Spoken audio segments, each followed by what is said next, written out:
Hi there. I wanted to do a video about this subject for quite a long time, actually. It's something that I have a lot of experience with, and I thought I could shed a little bit of light on it because it seems to be such a really hot and controversial topic in music nowadays.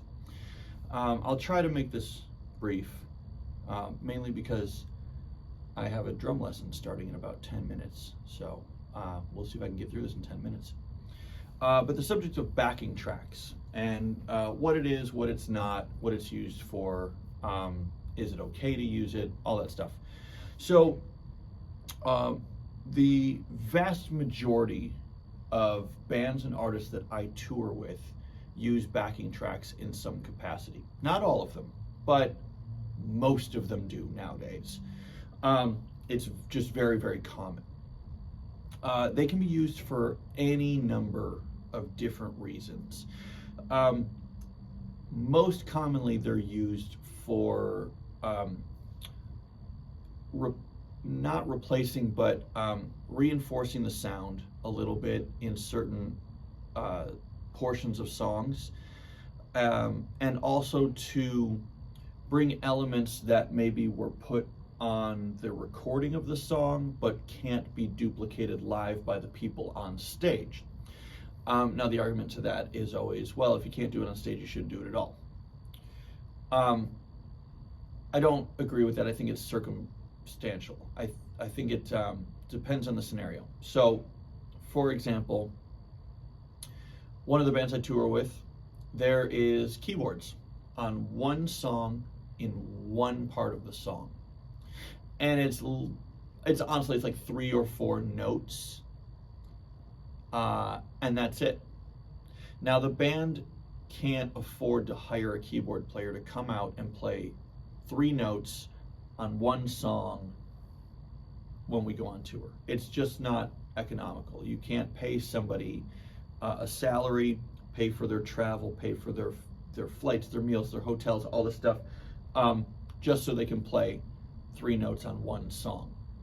But if the band wants those 3 notes to be present within the song to duplicate what people are used to hearing when they're listening to the song at home, then you put it on a track. I don't think it's cheating at all. I think it's just adding another element to the show. Where it's cheating is when I think it's replacing what's being done on stage. I have worked with artists in the past that have full mixes being played on their track, meaning lead vocals, backup vocals, guitar, drums, bass, keyboards, whatever. Now here's the one thing that I've never run into. I've never run into anyone cheating in the terms of they're faking it or lip syncing on stage. I've never, ever, ever worked with anyone who's lip syncing. Usually when there's a full mix being done, the performers on stage are still also playing. They're just playing on top of it. And you might say, well, what's the point of that? Why would you just play on top of something? Why not just do it? I agree. In that situation, I kind of agree. The one thing I absolutely hate doing is playing drums on top of a drum track. It leaves 0 room for feel.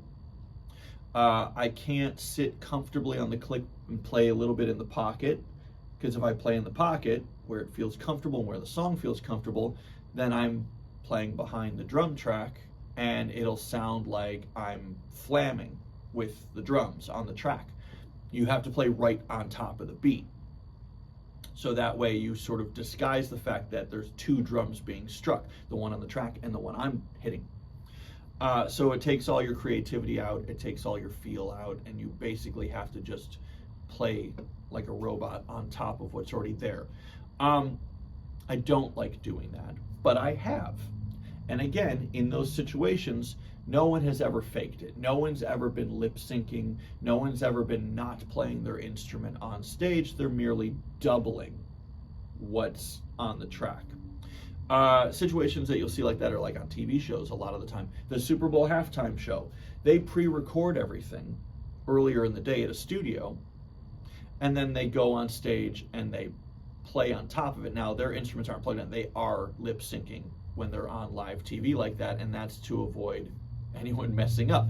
People are human. Accidents are going to happen. People are going to make mistakes.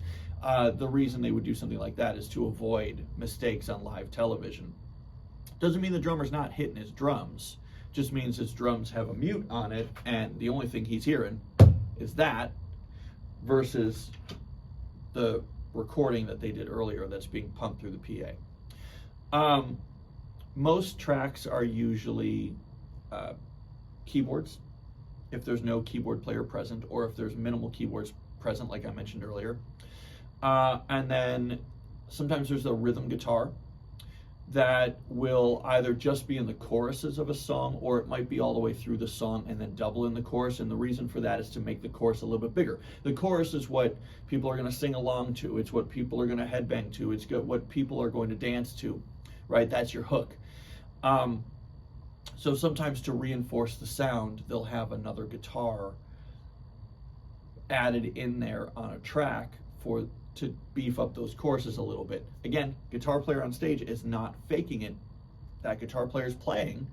There's just a rhythm guitar underneath it, right? That helps in guitar solos too. If you're playing in a group where, you know, guitar solos are still very an important part of the song, you listen to a recording of it, and a lot of the time you hear a rhythm guitar and then the solo's playing on top of it. Well, if you only have one guitar player on stage, so you'll sometimes put that rhythm guitar on the backing track, so that way it's still a fuller sound while the guitar player is doing his solo or her solo.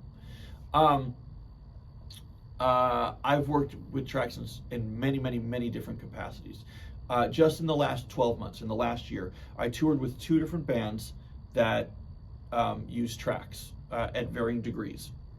I'm not going to name names, but if you go and look at my website and look at my past touring calendar, you can pick out who I'm talking about. One of those groups uses tracks a little bit more prominently. There is a computer next to me on stage. On that computer is a session file that has every instrument: vocals, guitar, bass, keys, drums, and it also has lighting programs in there. So they program their light show to match portions of the song. So if I play, you know, some sort of thing like this, they might have the light strobe to that, right? And it's all automated and programmed on that track, which is really cool. Other people have gone as far as to have their guitar effects and even tuning programmed in within the track so that their guitars will automatically be tuned for the song. Even if their actual physical guitar is a little bit slightly out of tune, it'll kind of correct that. Or it will, you know, change their effects so they're automated, so that way if they're playing a clean guitar sound, and then instead of stepping on a pedal to get that dirty sound and get that distortion, that's just programmed in on the track. So when they're playing their guitar, the computer will automatically add that distortion when it's needed, kind of thing. And it's all lined up with the track. Again, they're not faking it, it's just automated by the computer. There's one band that I toured with. They had everything on their track. Now what we did is we just muted the channels that were live. So they had my recorded drums from the album on the track, and they just hit mute so it wouldn't be played out loud because I was on stage playing it. The bass player and the guitar player both were muted, right, on the tracks. They were muted, and the center vocal was muted on the track. So all the track was playing was our keyboard player's parts, because that person wasn't available for the tour and couldn't come with us, so their parts were on the backing track, and then the parts they don't play, the synth parts they don't play, were on the track. Now there was a rhythm guitar on the track as well for that sound reinforcement, but it didn't mean the guitar player on stage wasn't playing. They were still playing, and they were still right up front in the mix. This guitar on the backing track is at a lower volume and just adds a little color and texture. Everything else was live. The lead vocalist was never lip syncing. His lead vocal line, even though it was on the computer screen, was muted.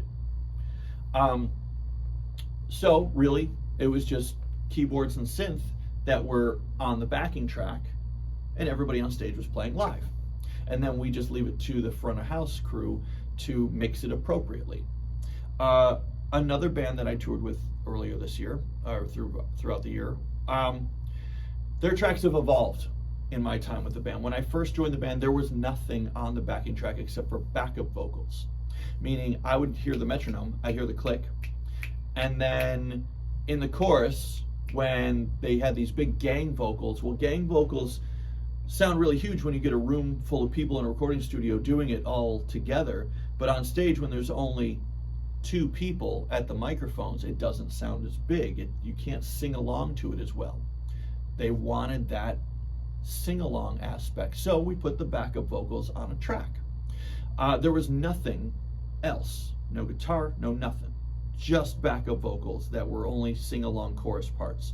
That made it very difficult for me as a drummer, because I would get the count in on the metronome, 1, 2, 3, 4, right? And then I start the song off and we're playing. If someone made a mistake on stage, and it could be anybody, it could be a lead singer coming in a beat late on the verse, or the guitar player coming in a beat early on the chorus. Mistakes happen. People are human, mistakes happen. And it didn't happen often. It maybe only happened 2, maybe 3 times total in the last, 3 years. But if someone made a mistake, instinctively all the musicians want to adjust to cover that mistake up so the audience doesn't notice. And everyone's pretty good at that. The problem is, I would be the only one that would know we're a beat early coming up to this next chorus, or we're a beat late. And they wouldn't realize that until the backup vocals came in and they were in the wrong place. After that happened, like I said, 2, maybe 3 times, the decision was made to fix the tracks a little bit.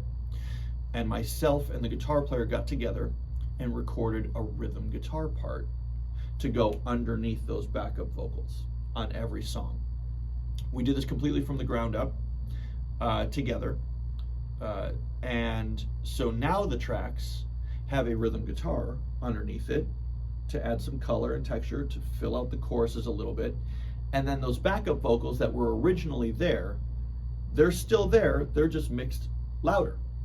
So when it's out front and mixed out front, that rhythm guitar is actually very, very, very quiet and not very noticeable at all. Really, the only person that kind of really hears it is me, because those backup vocals are so much louder that the sound guys will adjust for the backup vocals to sit more naturally in the front of house mixed with the live instruments, so that rhythm guitar kind of disappears underneath a little bit. It's just there for color.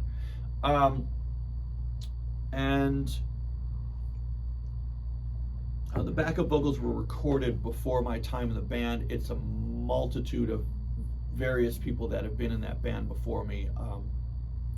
Other drummers, other guitar players, other bass players, all kinds of people. So I don't know. But we talked about adding some more voices to it and lending my voice to it, so the people on stage's voices were doubled as well.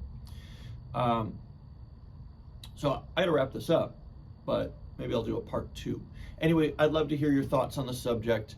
Hopefully this video gave people a little bit more insight on the use of backing tracks, and what you're really hearing when you're going to see a live band play. 9 times out of 10, you're hearing the live band play still. Just might be some color added underneath just to fill out the sound. So, throw something in the comments. Let's have a discussion about this.